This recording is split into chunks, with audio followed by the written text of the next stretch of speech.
युवा परेशान है, महिला परेशान है, महिला शक्तिकरण का बात करते हैं और आए दिन हाथरस में रेप हो जाता है और सरकार गूंगी बहरी की तरह बैठी रहती है। हम तो कहते हैं योगी सबसे बड़ा ढोंगी है, वो तो ढोंगी है।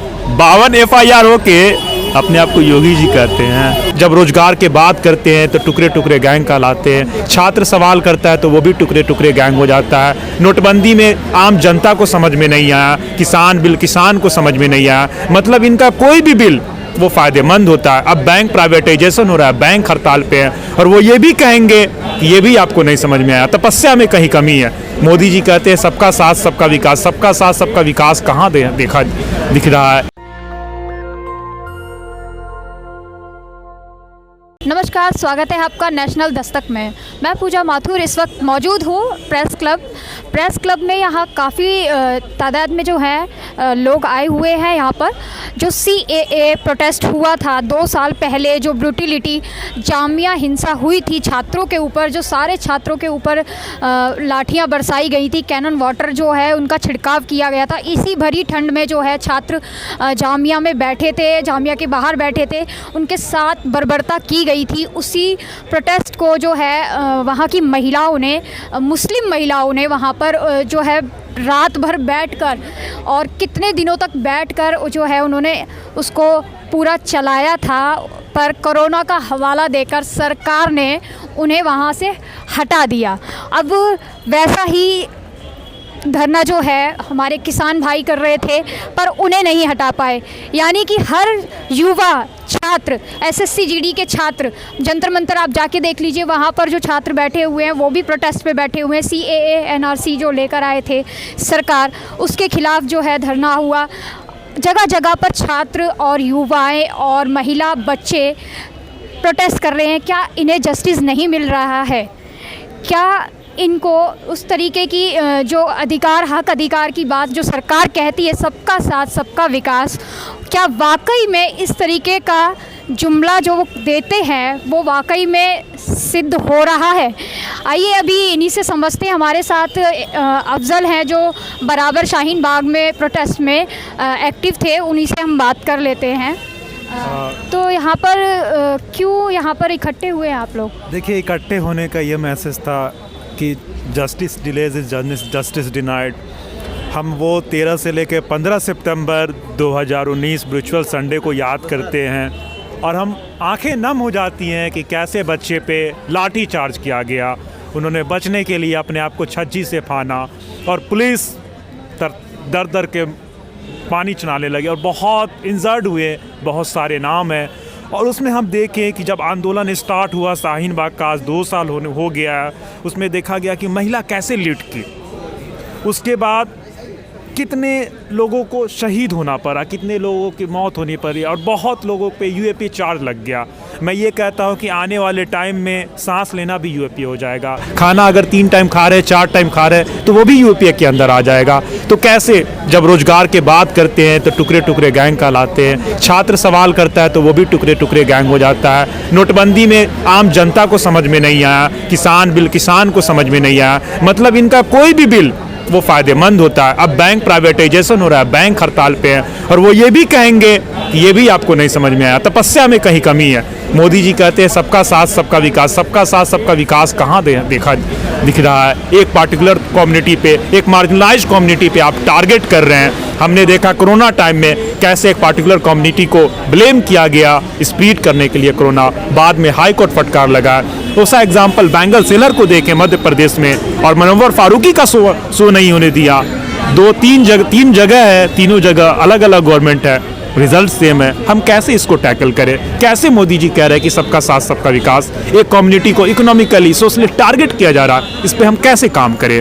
तो क्या मुस्लिम विरोधी है ये सरकार? ये सरकार स्टूडेंट विरोधी, दलित विरोधी, आदिवासी विरोधी सब है। ये सरकार रोजगार की बात करते हैं तो टुकड़े टुकड़े गैंग करते हैं। ये सरकार से सवाल करना देशद्रोही हो जाता है और हम हमेशा कह रहे हैं कि डेमोक्रेसी इन डेंजर है। जिस तरीके से छात्रों के ऊपर UAPA लगाया गया और जो छात्र जेल में डाल दिए गए, उसको देखते हुए, उसके मद्देनज़र जितने भी अभी जो आप दोबारा से CAA की जो आगाज़ है, जो यहाँ पर अभी आप लोगों ने यहाँ पे लोग जुटे हैं, कह रहे हैं कि दोबारा से जो है ये इसको अंजाम दिया जाएगा, इसको धरने को, तो क्या वो वाकई में एकजुट होंगे जिस तरीके से ठूसा गया है जेलों में? नहीं, ये आगाज अंजाम नहीं बयान करती, आगाज हम कहते हैं इमोशन ऑफ विक्ट्री।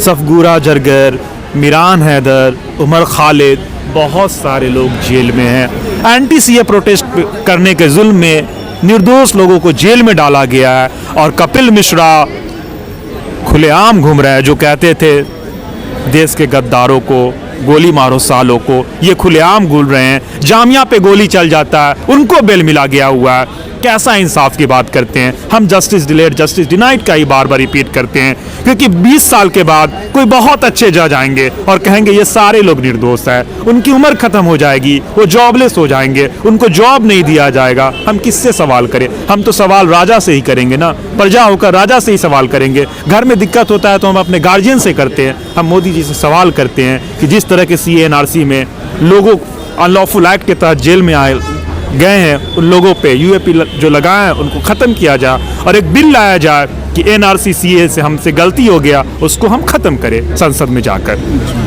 तो ये जो है अभी आप आगे क्या करने वाले हैं CA को लेकर? यहाँ पर जो मीटिंग हुई है उसको लेकर के आगे क्या करने वाले? नहीं, CA मीटिंग नहीं हुई है। मैं ये कह रहा हूँ कि हम लोग याद कर रहे थे कि बहुत सारे लोग जो छात्रों के साथ ब्रूटलिटी, बिल्कुल उनकी शहादत, जी उनकी शहादत को हम याद कर रहे थे कि 13 से 15 दिसंबर ब्रूचुअली नाइट जो हम हमेशा याद करते हैं और आंसू भर आता है, क्योंकि मैं वही जामिया का छात्र जिन्होंने इतने अच्छे मुकाम तक मुझे पहुंचा हुआ है, वो उन्हीं के बच्चे पे वो हमारे भाई हुए।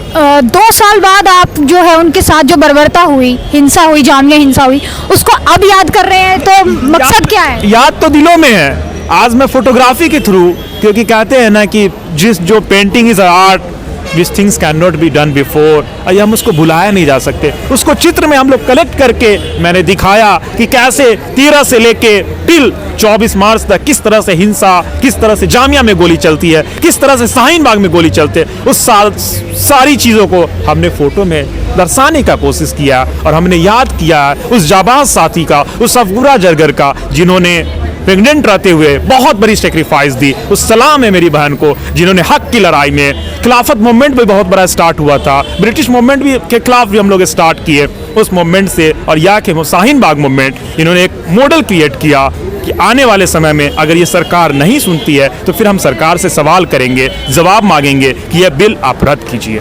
तो सरकार क्या राष्ट्रीय हित में काम नहीं कर रही है? सरकार राष्ट्र हित में तब काम करती है जब हम रोजगार मांगते हैं। रोजगार के लिए काम नहीं हो रहा। राष्ट्र हित में काम करना देश 2 करोड़ युवाओं को तो रोजगार दिया जा रहा है, अब तो ऐसा सरकार कह रही है, होर्डिंग्स लग रहे हैं बड़े बड़े। देखिए, जो नहीं काम करते हैं ना तो ब्रांड बनाने का कोशिश करते हैं। 2 करोड़ रोजगार की बात है, डेली तो कंपनी से निकाला जा रहा है, बैंक का प्राइवेटाइजेशन हो रहा है। सिर्फ यहाँ एक ही किया जा रहा है कि धर्म खतरे में। धर्म एक अफीम है, इस धर्म के नाते कितने लोगों को बेरोजगार हो गए हैं। हिंदू राष्ट्र बना रही है सरकार, तो हम हिंदू राष्ट्र का भी सपोर्ट करेंगे। पहले रोजगार दे, छात्र को रोजगार दे, अच्छा शिक्षा, समान अधिकार दे, हम हिंदू राष्ट्र को भी सपोर्ट करेंगे। अयोध्या मंदिर बन गया है, अब सुप्रीम कोर्ट का डिसीजन हम सम्मान करते हैं, मगर स्टूडेंट के लिए भी तो जॉब बनना चाहिए, जॉब मिलना चाहिए। ये कहाँ है? किन से हम मांग करें? अगर ये सरकार आपकी मांग पूरी नहीं करती तो आप लोग कैसा कदम उठाना चाहते हैं? नहीं, हम सरकार से बात करेंगे, सरकार से हम बात करेंगे, कंटिन्यू डायलॉग किस होगा। तरीके से बात करेंगे? मतलब जब NRC का फॉर्मेट तैयार होगा, हम तब जाके सरकार से बात होगी। मैं सरकार से बात करना चाहता हूँ। क्या चुनाव पे ये माहौल असर पड़ेगा? देखिए, ये 5 राज्य में चुनाव BJP हार रही है। ये हार रही है इसलिए तरह तरह के कदम उठा रहे हैं। देखिए, इनको मजबूरी में किसान आंदोलन बिल वापस लेना पड़ा, क्योंकि किसान 1 साल से टिके हुए थे। किसान बिल जो वापस लिया है वो कहीं ना कहीं चुनावी मुद्दा है। बिल्कुल चुनावी मुद्दा है, ये जान रहे थे। चुनाव के चलते उन्होंने वापस हाँ, बिल्कुल चुनाव के चलते ही वापस लिया है। इनको पार्लियामेंट में कहना पड़ा कि हमसे गलती हो गई। ये क्यों 5 राज्यों में बीजेपी हार रही है? क्या कारण? देखिए, 5 राज्य में ये हार रही है कि युवा परेशान है, महिला परेशान है। महिला शक्तिकरण का बात करते हैं और आए दिन हाथरस में रेप हो जाता है और सरकार गूंगी बैरी की तरह बैठी रहती है। पर योगी जी तो कह रहे हैं वहाँ पर जो है महिला सुरक्षित है और गहना पहनकर रात में भी जा सकती है। कथनी और कहानी में योगी जी के बहुत फर्क है। कहते कुछ और है, करते कुछ और है। अभी आ रहा है योगी उपयोगी नारा, तो कितना उपयोगी है ये? हम तो कहते हैं योगी सबसे बड़ा ढोंगी है। वो तो ढोंगी है। 52 FIR होके अपने आप को योगी जी कहते हैं। तो इन्होंने जो भी कहा है कि जिस तरीके की ये सरकार है जनता विरोधी है और लोगों के हक अधिकार की जो है ये बात नहीं करती है, रोज़गार की बात नहीं करती है, जो जो काम है उस पर जो असली काम है देश हित में जो काम है उस पर वो काम नहीं करती है, पर बोलती है देश हित में हम काम कर रहे हैं। तो आपकी इस पर क्या प्रतिक्रिया है ज़रूर कमेंट बॉक्स में करके बताएं। कैमरामैन मनोज के साथ मैं पूजा माथुर, दिल्ली। नेशनल दस्तक की आपसे गुजारिश है कि अगर इसको बचाना चाहते हैं तो नेशनल दस्तक को सब्सक्राइब करने के लिए रेड कलर के सब्सक्राइब बटन को दबाएं, फिर बेल आइकन की घंटी दबाएं। नेशनल दस्तक को बचाने के लिए बहुत जरूरी है कि हर खबर को शेयर करें, लाइक करें, कमेंट जरूर करें।